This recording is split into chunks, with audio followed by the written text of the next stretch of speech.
এই অধ্যায়ে আমি আপনাদেরকে দেখাবো যে এতক্ষণ আমরা যে সমস্ত কমান্ড ডাটা মেনু যে সমস্ত কমান্ড আমরা দেখলাম, শর্ট, ফিল্টার বা ভ্যালিডেশন, এই সমস্ত কমান্ডগুলো 2007 প্ল্যাটফর্মে এগুলো আমরা কীভাবে করব সেটি আমি আপনাদেরকে এখন দেখাচ্ছি। দেখুন, প্রথমেই আমরা এই ডাটার উপরে সাপোজ আমরা যদি শর্ট করতে চাই, আমরা কার্সর এখানে রাখলাম এবং এটি আমরা মূলত পাবো ডাটা মেনুতে। তো ডাটা মেনুতে ক্লিক করার সাথে সাথে ভার্টিক্যালি এর কমান্ডগুলো এখানে অ্যারেঞ্জমেন্ট আমরা দেখতে পাচ্ছি। তো এখানে আমরা প্রথমেই আমরা দেখব যে শর্ট। দেখুন, শর্ট অ্যান্ড ফিল্টার নামে একটি বিভাগই রয়েছে। তো এইখানে আমরা শর্টে ক্লিক করব। তো শর্টে ক্লিক করলে পরে আমাদের সামনে ডায়ালগ বক্স আসবে। তো সেখান থেকে শর্ট বাই, এটি আমরা কোনটা শর্ট করব সেটা আমরা এখানে ডিফাইন করে দেবো। সে আমরা যদি চাই স্যালারি, আমরা স্যালারি সিলেক্ট করলাম এবং এখান থেকে অর্ডার দিয়ে দিব যে কী ধরনের আমরা শর্ট করতে চাই, স্মলেস্ট টু লার্জেস্ট, মানে ছোট থেকে বড় চাই নাকি লার্জেস্ট টু স্মল, বড় থেকে ছোট। আমরা যদি লাইক ছোট থেকে বড় চাই, স্মলেস্ট টু লার্জেস্ট, এটি দিয়ে যদি আমরা ওকে দেই, তো আমরা লক্ষ্য করুন আমরা অলরেডি দেখতে পাচ্ছি যে ছোট থেকে বড় আকারে শর্টিং হয়েছে। তো মূলত শর্টিংয়ে আরও অপশন আছে। আমরা এই শর্টে গেলে আমরা যে ডায়ালগ বক্সে বিভিন্ন অপশনে ক্লিক করে আমরা দেখে নিতে পারবো, আরও বিভিন্ন ধরনের শর্টিং আমরা করতে পারবো। তো ঠিক একইভাবে আমরা যদি ফিল্টার করতে চাই, আমরা 2007 প্ল্যাটফর্মে একইভাবে ডাটা মেনুর আন্ডারই আমরা ফিল্টার পাবো। ফিল্টারে ক্লিক করছি আমরা।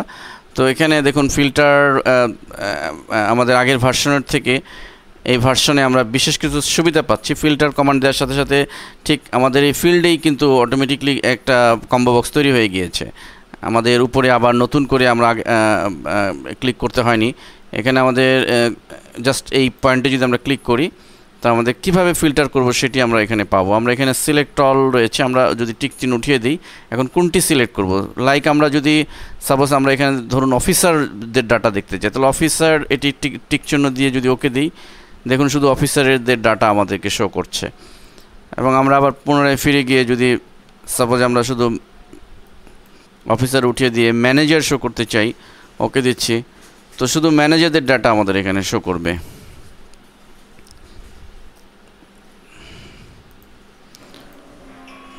এবং আমরা ফিল্টার রিমুভ করার জন্য আমরা এই ফিল্টার যে বাটনটি রয়েছে এখানে আরেকবার ক্লিক করলে আমাদের ফিল্টার রিমুভ হয়ে যাবে।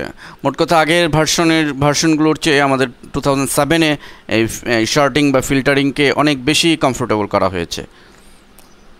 ঠিক একইভাবে আমরা যদি সাবটোটালের কমান্ডকে আমরা দেখেছি, এটি যদি করতে চাই, আমরা এটিও আমরা ডাটা মেনুতে পাবো। আমরা দেখুন সাবটোটাল, আমরা এখানে ক্লিক করার সাথে সাথে অলরেডি সাবটোটালের মেনু চলে এসছে এবং আমরা এখান থেকে আগের মতোই, অবশ্য সাবটোটালের ডায়ালগ বক্স আগের মতোই, এখানে নতুন কিছু দেখানোর কিছু নেই। আমরা জাস্ট ওকে দিলে আগের মতোই সাবটোটাল ক্রিয়েট হবে, আমরা দেখতে পাচ্ছি।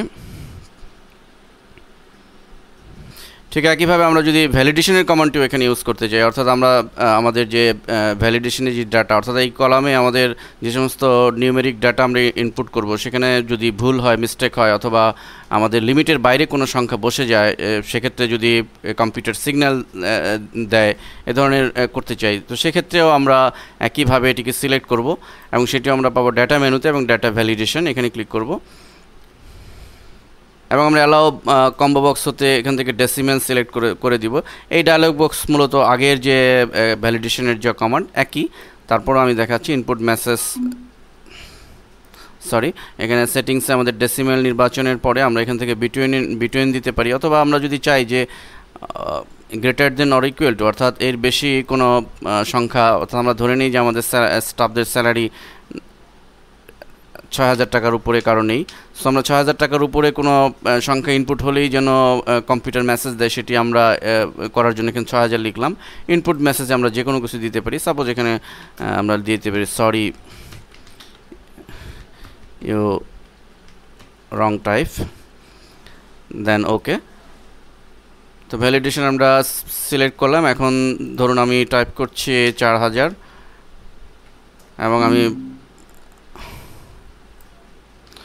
তো আমরা ৬,০০০ টাকার রেঞ্জ দিয়েছিলাম। তো আমরা এখন যদি ৭,০০০ টাকা দিই, এখানে দেখুন ৭,০০০ টাকা দেওয়ার সাথে সাথে সে ধরছে না, কিন্তু ৬,০০০ টাকার নিচে যদি কোনো ভ্যালু আমরা দিই, দেখুন আমি ৫,০০০ দিচ্ছি, সে অলরেডি কিন্তু মেসেজ দিয়েছে। তো এভাবে আমরা ভ্যালিডেশন কমান্ডকে ইউজ করতে পারি 2007 প্ল্যাটফর্মেও। তো মোট কথা আমাদের অফিস 97 এক্সপি চেয়ে 2007কে অনেক বেশি কমফোর্টেবল করা হয়েছে কাজ করার জন্য। তো আমরা জাস্ট একটু অ্যাপিয়ারেন্স বা গেটারটি একটু চেঞ্জ করা হয়েছে। এছাড়াও এর অন্যান্য যে সমস্ত কমান্ড আছে আপনারা একটু ভালো করে ফলো করলে দেখলেই বুঝতে পারবেন, তেমন ডিফিকাল্ট কিছু নয়।